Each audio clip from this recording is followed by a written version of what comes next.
Hello tout le monde, je suis contente de vous retrouver pour une nouvelle vidéo cheveux pour purifier votre cuir chevelu.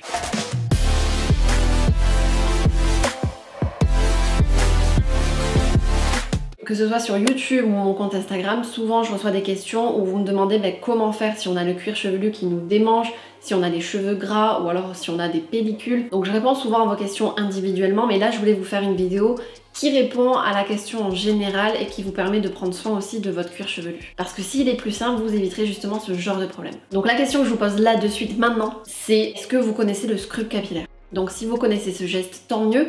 Sinon, c'est tout simplement en fait un geste supplémentaire à adopter dans votre routine capillaire. C'est un gommage pour vos cheveux, pour purifier votre cuir chevelu. On fait un gommage pour le corps, pour le visage. Pourquoi on ne ferait pas un gommage pour les cheveux? Donc ça existe déjà dans le commerce ou alors vous pouvez le fabriquer vous-même avec des produits que vous avez à la maison. Je vais vous montrer d'ailleurs comment on peut s'y prendre. Ça permet aussi d'enlever les anciens résidus produits qui restent sur vos racines ou alors aussi vos pellicules. Donc dans cette vidéo, je vais vous en montrer un petit peu plus. Je vais vous montrer aussi ce que j'utilise pour faire mon scrub capillaire. Avant que j'oublie, je voulais vous dire que mercredi, il y aura une vidéo bonus sur ma chaîne YouTube à 18 h, donc voilà, soyez au rendez-vous. Pour revenir à notre gommage capillaire, c'est vrai qu'on a déjà pas mal d'étapes pour prendre soin de nos cheveux. On a les masques, shampoing, après shampoing. Donc ça fait un geste en plus à rajouter à notre routine capillaire. Mais comme je vous disais tout à l'heure, vous pouvez le fabriquer vous-même. Il suffit tout simplement d'avoir des micro-grains, ce qui permettra de faire l'effet gommage sur votre cuir chevelu. Et la première méthode, c'est de mélanger du bicarbonate de soude alimentaire, donc que vous pouvez retrouver en grande surface. Le bicarbonate de soude, il est souvent utilisé pour des gestes beauté, que ce soit par exemple sur notre brosse à dents pour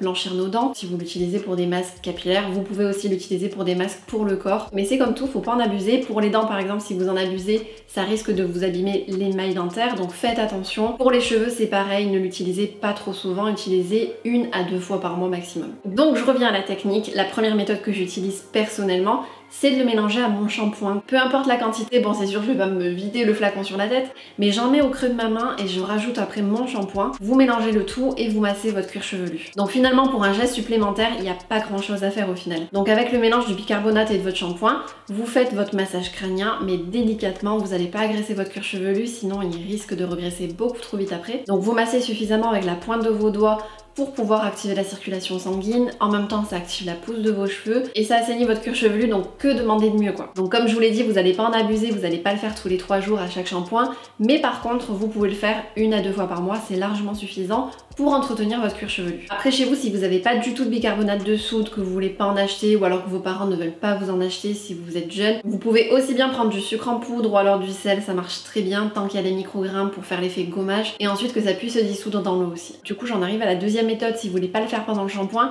vous pouvez le faire tout simplement pendant votre masque capillaire en mettant du sucre ou du sel comme je vous l'ai dit précédemment. Donc voilà pour cette petite technique toute simple pour entretenir votre cuir chevelu parce que c'est hyper important d'avoir un cuir chevelu sain si vous voulez avoir de beaux cheveux. Il existe aussi dans le commerce des gommages tout prêts, mais pour le moment j'en ai pas testé donc j'ai pas de marque à vous conseiller pour le moment. Mais si j'en achète et que je trouve des produits intéressants, je vous en parlerai. Donc voilà, si vous avez des démangeaisons, des pellicules, des cheveux gras, n'hésitez pas à faire votre gommage pour entretenir votre cuir chevelu et voir un mieux dans vos cheveux. J'espère que cette petite vidéo conseil vous a plu, n'hésitez pas à mettre un pouce en l'air si c'est le cas et je vous retrouve mercredi prochain pour la nouvelle vidéo du coup. Passez un bon week-end, je vous fais plein de bisous.